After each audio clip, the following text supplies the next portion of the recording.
আল্লাহ পাক রব্বুল আলামিন বলেন, যখন কোন বান্দা আমাকে ডাকে আমি সঙ্গে সঙ্গে বান্দা ডাকে সাড়া দিই। হাদিসের ভিতর আল্লাহর নবী জানান, ইযা তাকাররাবাল আবদু শিবরা তাকাররাবতু ইলাইহি যিরাআ।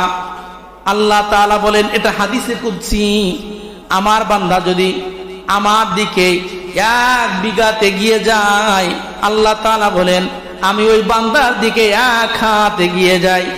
ওয়া ইযা তাকাররাবা ইলাইয়া যিরাআ তাকাররাবতু ইলাইহি বাআ। আমার কোন বান্দা যদি আমার দিকে 1 হাত এগিয়ে যায়, আমি আমার বান্দার দিকে 2 হাত এগিয়ে যাই। ওয়া ইযা আতানি ইয়ামশি আতাইতুহু হারওয়ালা। আল্লাহ তাআলা বলেন, আমার কোন বান্দা যদি আমার কাছে পায়ে হেঁটে আসে, আমি রব্বুল আলামিন বান্দার কাছে পায়ে হেঁটে আসি না, আমি রব্বুল আলামিন বান্দার কাছে দৌড়িয়ে এসে হাজির হয়ে যায়। এই জন্য আল্লাহ তাআলাকে বেশি বেশি ডাকা। বুখারী শরীফের বর্ণনা, আল্লাহর নবী সাল্লাল্লাহু আলাইহি ওয়াসাল্লাম বলেন, ইন্নাল্লাহা সুবহানাহু ওয়া তাআলা ইয়ানজিলু ফি কুল্লি লাইলাতিন ফিস সামাঈদ দুনিয়া হাত্তা ইয়াবকা সুলুসুল লাইলিল আখির। আল্লাহর নবী সাল্লাল্লাহু আলাইহি ওয়াসাল্লাম জানিয়ে দেন, প্রতি রাত্রে আল্লাহ পাক রব্বুল আলামিন আসমান থেকে প্রথম সপ্তম আসমান থেকে প্রথম আসমানে আল্লাহ তাআলা চলে আসে। বিশেষ করে রাতের শেষ তৃতীয় অংশে আল্লাহ পাক রব্বুল আলামিন বান্দাকে ডাকতে থাকে, মাইয়াদউনি ফাআস্তাজিবা লাহু। আল্লাহ পাক রব্বুল আলামিন বলে, ও আমার বান্দারা, আমার কাছে তোমরা দোয়া করো, আমি রব্বুল আলামিন তোমাদের দোয়া কবুল করব। তোমাদের ভিতরে যারা অসুস্থ আমাকে বলো, আমি সুস্থতা দান করব। তোমাদের ভিতরে যারা ঋণগ্রস্ত আমাকে বলো, আমি রব্বুল আলামিন তোমাদের ঋণ পরিশোধ করে দিব। চিল্লায় বলেন সুবহানাল্লাহ। এজন্য আল্লাহ তাআলাকে বেশি বেশি কি করা? আল্লাহ তাআলাকে বেশি বেশি ডাকা। অন্যত্র আল্লাহ তাআলা বলেন, ওয়া ক্বালা রাব্বুকুম উদউনি আস্তাজিব লাকুম। আল্লাহ তাআলা বলেন, বান্দারে আমাকে বেশি বেশি ডাকো, আমি তোমাদের ডাকে সাড়া দিব। এখানে আল্লাহ তাআলার ডাকে সাড়া দেওয়ার অর্থ কি? এর অর্থ হচ্ছে আল্লাহ তাআলা কর্তৃক নির্ধারিত ফরজ বিধানকে মানা। আর আল্লাহ তাআলার পক্ষ থেকে নির্ধারিত যত ফরজ বিধান আছে, এর ভিতরে সবচেয়ে বড় ফরজ বিধান হচ্ছে নামাজ। এই জন্য আল্লাহ তাআলা বলেন, ওয়াল্লাযীনা ইসতাজাবু লিরাব্বিহিম ওয়া আকামুস সালাহ। যারা আল্লাহ পাক রব্বুল আলামিনের ডাকে সাড়া দেয়, আল্লাহ পাক রব্বুল আলামিনের ডাকে সাড়া দিয়ে যারা নামাজ পড়ে, যারা মসজিদে চলে আসে, কিয়ামতের ময়দানে আল্লাহ তাআলা তাদেরকে কি করবেন? জান্নাতের নিয়ামত দান করবেন। 5 নাম্বার, আল্লাহ পাক রব্বুল আলামিন বলেন, ওয়া আমরুহুম শুরা বাইনাহুম। কিয়ামতের কঠিন ময়দানে আল্লাহ তাআলা যাদেরকে জান্নাতের নিয়ামত দান করবেন, তাদের ভিতরে 5 নাম্বার গুণ হলো যারা পরামর্শ করে কাজ করে। কি করে কাজ করে? পরামর্শ করে। প্রত্যেকটা কাজ পরামর্শ করে করতে হয়। পরামর্শ করে কাজ করলে কাজের ভিতরে আল্লাহ তাআলা বরকত দেন। এজন্য আল্লাহ তাআলা বলেন, ওয়া আমরুহুম শুরা বাইনাহুম। ও আমার বান্দারা, দুনিয়ার জমিনে তোমরা যে কাজ করবা, অভিজ্ঞ ব্যক্তিদের সঙ্গে পরামর্শ করে কাজ করো। পরামর্শ করে কাজ করলে আল্লাহ পাক রব্বুল আলামিন ওই কাজের ভিতরে বরকত দিয়ে ভরপুর করে রাখে। সুবহানাল্লাহ। মুসলমান ভাইরা আমার, আল্লাহ পাক রব্বুল আলামিন সকলের বড়। আল্লাহ তাআলা তো পরামর্শ করে কাজ করার প্রয়োজন পড়ে না, কিন্তু আল্লাহ পাক রব্বুল আলামিনও পরামর্শ ছাড়া কোনো কাজ করেন না। কোরআনুল কারীমের ভিতরে জ্বলন্ত প্রমাণ।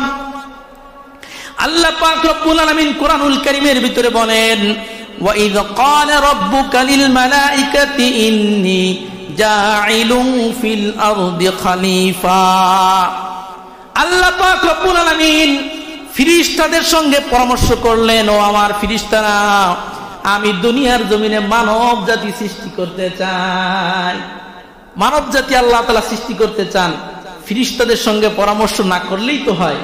এরপরেও আল্লাহ তাআলা মানব জাতিকে সৃষ্টি করার পূর্বে ফিরিস্তাদের সঙ্গে পরামর্শ করেছে, ও ফিরিস্তারা, মানব জাতিকে সৃষ্টি করতে চাই, তোমরা কি বলো? মানব জাতিকে সৃষ্টি করার পক্ষে ফিরিস্তারা পরামর্শ দেন নাই। তারা বলছে, রব্বুল আলামিন, দুনিয়াতে মানব জাতি সৃষ্টির কোনো প্রয়োজন নাই। এই মানব জাতি দুনিয়ার জমিনে ফিতনা ফাসাদ সৃষ্টি করবে, খবরদার এই মানব জাতি দুনিয়ার জমিনে আপনি সৃষ্টি না করলেই ভালো। কিন্তু আল্লাহ তাআলা তাদের পরামর্শ গ্রহণ করেন নাই। কিন্তু পরামর্শ তো করছেন। এই জন্য পরামর্শ করে কাজ করা ভালো, কিন্তু সকলের পরামর্শ যে গ্রহণযোগ্য হবে এটা তো জরুরি না। পরামর্শ করে কাজ করতে হবে, বাকি সকলের পরামর্শ গ্রহণযোগ্য নাও হতে পারে। ভাইরা আমার, বন্ধুরা আমার, পরামর্শ করে কাজ করলে কি লাভ? আপনাদেরকে একটা উদাহরণ দিলে ভালো করে বুঝবেন। বদরের যুদ্ধের ঘটনা একটু না বললেই নয়। বদরের যুদ্ধে মুসলমানদের সাহাবীদের সংখ্যা ছিল মাত্র 313 জন, আর কাফেরদের সংখ্যা ছিল 1000-এর ঊর্ধ্বে। কাফেরদের কাছে যুদ্ধের হাতিয়ারের কোনো অভাব ছিল না, যেহেতু তারা যুদ্ধ করার প্রস্তুতি গ্রহণ করে আসছে। কিন্তু সাহাবীদের ভিতরে যুদ্ধের কোনো আগ্রহ ছিল না, কোনো প্রস্তুতি ছিল না, কোনো হাতিয়ারও সাহাবায়ে কেরামের কাছে ছিল না। কিন্তু আল্লাহর নবীর কাছে সংবাদ এসেছে, কাফের মুশরিকরা সাহাবীদের সঙ্গে যুদ্ধ করতে প্রস্তুত বদর প্রান্তরে। কিন্তু আল্লাহর নবী চিন্তা করলেন, এই মুহূর্তে যুদ্ধ করা কতটা সমীচীন হবে। আল্লাহর নবী সাল্লাল্লাহু আলাইহি ওয়াসাল্লাম সাহাবায়ে কেরামকে ডাকলেন। 313 জন সাহাবীকে ডেকে বললেন, ও সাহাবীরা, তোমরা কি বলো? যেহেতু কাফেরেরা চলে আসছে, প্রস্তুতি গ্রহণ করে আমাদের সঙ্গে যুদ্ধ করবে। ওদের সংখ্যা হচ্ছে 1000, আমাদের সংখ্যা হচ্ছে মাত্র 13 জন। ওদের কাছে হাতিয়ারের অভাব নাই, আমাদের কাছে মোটো হাতিয়ার নাই, কি করা যায়?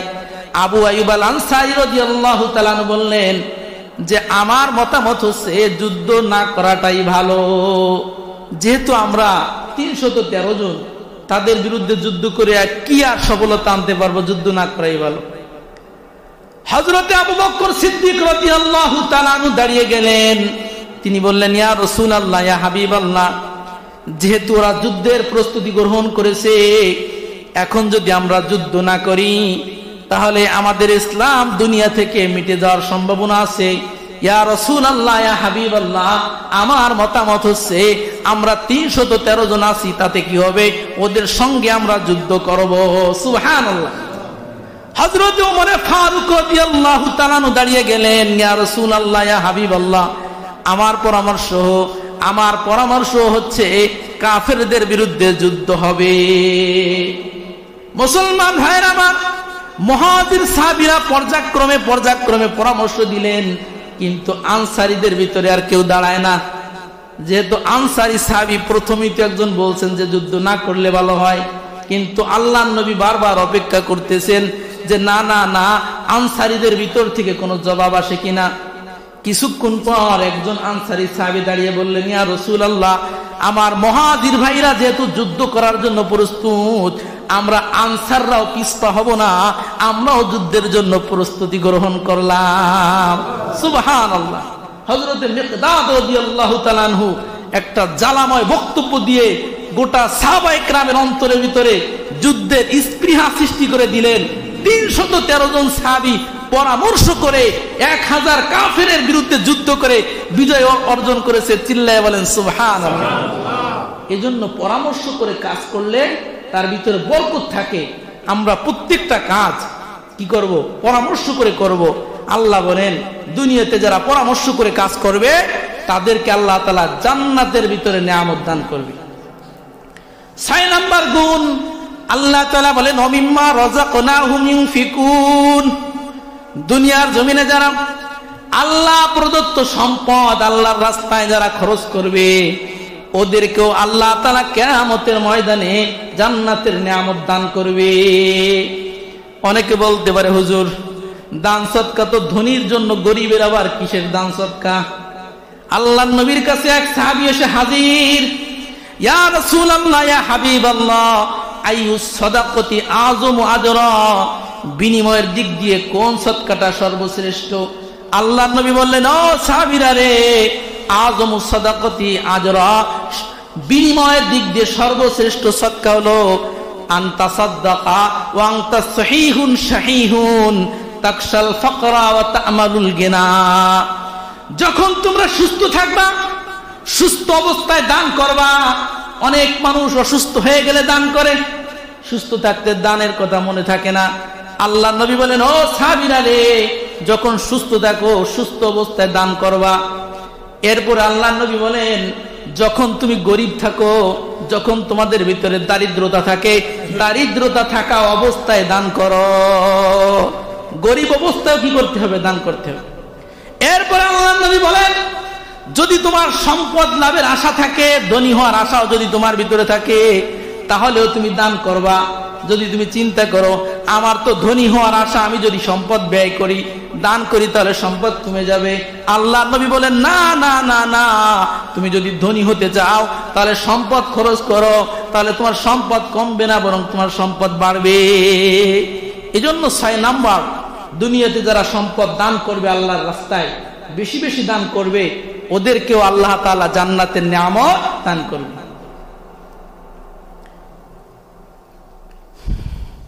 6 নাম্বার চলে গেল। 7 নাম্বার, আল্লাহ পাক রব্বুল আলামিন বলেন, যাদেরকে আল্লাহ তাআলা জান্নাতের নিয়ামত দান করবে, 7 নাম্বার গুণ, ওয়াল্লাযীনা ইযা আসাবাহুমুল বাগয়ু হুম ইয়ানতাসিরুন। আল্লাহ পাক রব্বুল আলামিন বলেন, দুনিয়াতে আল্লাহ তাআলা যাদেরকে কাল কিয়ামতের ময়দানে জান্নাতের নিয়ামত দান করবেন, এমন মানুষের ভিতরে 7 নাম্বার প্রকারের মানুষ হলো, দুনিয়ার জমিনে যারা প্রতিশোধ গ্রহণের ক্ষেত্রে অতিরঞ্জিত করে না। আপনাকে একজনে একটা চর মেরেছে, আপনার অধিকার আছে, আপনি তাকে একটা চর মারতে পারবেন, আপনি 2টা চর মারতে পারবেন না। আল্লাহ বলেন, কিয়ামতের ময়দানে আল্লাহ তাআলা যাদেরকে জান্নাতের নিয়ামত দান করবে, তারা প্রতিশোধ গ্রহণের ক্ষেত্রে কখনো অতিরঞ্জিত করে না। যতটুকু প্রতিশোধ নেওয়ার দরকার ততটুকু নেয়। এটাও একটা ভালো গুণ। বাকি আল্লাহ পাক রব্বুল আলামিন এই আয়াতের পরেই বলতেছেন, ওয়া জাযাউ সাইয়্যাতিন সাইয়্যাতুম মিসলুহা। আল্লাহ পাক রব্বুল আলামিন বলেন, দুনিয়ার জমিনে প্রতিশোধ গ্রহণ করা যায়, যে যতটুকু অপরাধ করেছে ততটুকু প্রতিশোধ গ্রহণ করা যায়, বাকি ক্ষমা করে দেওয়াটা হচ্ছে সর্বোত্তম। আপনার ভাইকে উদাহরণস্বরূপ ভুলবশত কেউ মেরে ফেলেছে, আপনার অধিকার আছে, আপনি কিসাস আদায় করতে পারবেন। আপনার ভাইকে সে মেরেছে, শরীয়তের শাস্তি হচ্ছে তাকেও মারা হবে, এটা হচ্ছে শরীয়তের আইন। কিন্তু যদি আপনি চিন্তা করেন আমার ভাইকে তো মেরে ফেলেছে, সে তো চলে গিয়েছে, তো এখন তাকে ক্ষমা করে দিই, আরেকজন মানুষকে কেন মারার কি প্রয়োজন আছে, আমি তাকে ক্ষমা করে দিই, যদি ক্ষমা করে দেন এটাও খারাপ না, বরং এইটা হচ্ছে সর্বোত্তম কাজ। ভাইরা আমার, বন্ধুরা আমার, আনাস রাদিয়াল্লাহু তাআলা আনহু থেকে বর্ণিত বুখারীর বর্ণনা, হযরতে রাসূল আকরাম সাল্লাল্লাহু আলাইহি ওয়াসাল্লাম একদিন একা একা বসে বসে হাসতেছিলেন। ওমরে ফারুক রাদিয়াল্লাহু তাআলা আনহু হাজির হয়ে গেছে। ইয়া রাসূলুল্লাহ, ইয়া হাবিবাল্লাহ, আপনি কেন হাসতেছেন? আল্লাহর নবী বলেন, ও প্রাণের সাহাবীরা শোনো, কিয়ামতের ময়দানে আল্লাহ তাআলার সামনে 2 জন বাদী বিবাদী, একজন পাওনাদার এবং একজন ঋণগ্রস্ত ব্যক্তি আল্লাহ তাআলার সামনে কিয়ামতের ময়দানে হাঁটু গেড়ে বসবে। যেই ব্যক্তি ঋণগ্রস্ত, ওই ব্যক্তির বিরুদ্ধে পাওনাদার আল্লাহ তাআলার কাছে মামলা দায়ের করবে। আল্লাহ তাআলার কাছে বলবে, রব্বুল আলামিন, আমার অমুক ভাই আমার কাছ থেকে টাকা নিয়ে আমার টাকা আর দেয় না, বিনিময় আপনি বিচারটা করে দেন। আল্লাহ পাক রব্বুল আলামিন ঋণগ্রস্ত ব্যক্তিকে বলবে, ও ঋণগ্রস্ত ব্যক্তি, তোমার আমলনামায় যতগুলা নেকি আছে সব নেকিগুলা পাওনাদারকে দিয়া দাও। যেহেতু কিয়ামতের ময়দানে টাকা পয়সার লেনদেন তো হবে না, এই জন্য ঋণগ্রস্ত ব্যক্তির যত নেক আমল আছে আল্লাহ বলবেন তোমার সমস্ত নেক আমলগুলা পাওনাদার ব্যক্তিকে দিয়ে দাও। পাওনাদার ব্যক্তিকে সব নেক আমল দেওয়া হবে। এরপরেও পাওনাদার ব্যক্তি সন্তুষ্ট হবে না। পাওনাদার বলবে, রব্বুল আলামিন, তার কাছে আমার আরো পাওনা রয়েছে, এই পরিমাণ পাওনা আমার জন্য যথেষ্ট নয়। আল্লাহ পাক রব্বুল আলামিন বলবেন, তাহলে এখন আমি কি করতে পারি, তুমি কি বলো? তখন ওই পাওনাদার বলবে, রব্বুল আলামিন, আমার আমল নামায় কিছু গুনাহ আছে, আমার গুনাহগুলা ওই ঋণগ্রস্ত ব্যক্তির আমল নামায় দিয়ে দেন। চিল্লায় বলেন নাউজুবিল্লাহ। এই ঋণগ্রস্ত ব্যক্তি তার সমস্ত আমল তাকে দিয়ে দিছে। এখন পাওনাদার ব্যক্তি কি বলতেছে, পাওনাদারের তার আমল নামায় তো কিছু গুনাহ আছে, উনি ওই গুনাহটাও ঋণগ্রস্ত ব্যক্তির আমল নামায় দিতে চায়। মুসলমান ভাইরা আমার, আল্লাহ নবী এই অংশটা বর্ণনা করার সময় আল্লাহ নবী কান্নায় ভেঙে পড়েছে। আল্লাহ নবী বলেন, ও প্রাণের সাহাবীরা, দেখো কিয়ামতের ময়দান কত কঠিন। ওই কিয়ামতের কঠিন ময়দানে প্রত্যেকটা মানুষ নিজের গুনার বোঝা অপর ভাইয়ের কাঁধে চেপে দেওয়ার চেষ্টা করবে। আল্লাহ পাক রব্বুল আলামিন পাওনাদারকে বলবে, ও পাওনাদার, তুমি উপরের দিকে তাকাও। পাওনাদার উপরের দিকে তাকাবে। উপরের দিকে তাকানোর পর স্বর্ণের একটা শহর দেখতে পাবে। কিসের শহর? স্বর্ণ দিয়ে তৈরি একটা শহর দেখতে পারবে। ওই শহরের ভিতরে মণিমুক্ত দিয়ে তৈরি সুন্দর সুন্দর প্রাচীর, প্রাসাদ দেখতে পারবে। পাওনাদার ব্যক্তি বলবেন, রব্বুল আলামিন, এত সুন্দর স্বর্ণের শহর তো জীবনে দেখি নাই, এই শহরের ভিতরে কারা বসবাস করবে? আল্লাহ পাক রব্বুল আলামিন বললেন যে এই শহরের ভিতরে আমার প্রিয় বান্দারাই বসবাস করবে। পাওনাদার লোকটা বলল, রব্বুল আলামিন, তাহলে বুঝতে পেরেছি এই শহরের ভিতরে নবীরা এবং শহীদরাই বসবাস করবে। আমাদের মতো সাধারণ মানুষ এই স্বর্ণের শহরের দিকে তাকায় আমাদের কোনো লাভ নাই। আল্লাহ পাক রব্বুল আলামিন বলবেন, না, আমার এই সুন্দর শহরের ভিতরে তারাই বসবাস করবে যারা এই শহরের মূল্য দিতে পারবে। পাওনাদার বলবে, রব্বুল আলামিন, এই স্বর্ণের শহর মণিমুক্তা দিয়ে তৈরি প্রাসাদ, এর মূল্য কে দিতে পারবে? কেউ দিতে পারবে না, এবং এই প্রাসাদের ভিতরে কেউ যাইতেও পারবে না।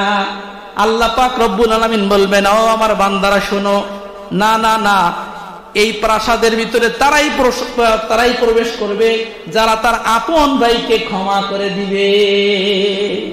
যারা তার আপন ভাইকে অপরাধের কারণে ক্ষমা করে দিবে, তাদেরকে আল্লাহ তাআলা এই জান্নাতের এই প্রাসাদে আল্লাহ তাআলা প্রবেশ করাবে। সুবহানাল্লাহি ওয়া বিহামদিহি। আল্লাহ পাক রব্বুল আলামিন তখন ওই পাওনাদার লোকটা বলবে, রব্বুল আলামিন, আমি আমার ভাইকে ক্ষমা করে দিয়ে আমি ওই জান্নাতের ওই প্রাসাদে যেতে চাই। আল্লাহ পাক রব্বুল আলামিন বলবেন, যাও, তুমি ওই স্বর্ণের দিয়ে তৈরি জান্নাতের ভিতর যাও, সাথে তোমার ভাইকেও নিয়ে যাও। চিল্লায়ে বলেন সুবহানাল্লাহ। ওই ঋণগ্রস্ত ব্যক্তিকে নিয়ে পাওনাদার ব্যক্তি উভয়ে এই স্বর্ণ দিয়ে তৈরি, মণিমুক্ত দিয়ে তৈরি প্রাসাদের ভিতরে ঢুকে যাবে। সুবহানাল্লাহি ওয়া বিহামদিহি। এই জন্য মুসলমান ভাইরা আমার, আমরা ক্ষমা করতে শিখব।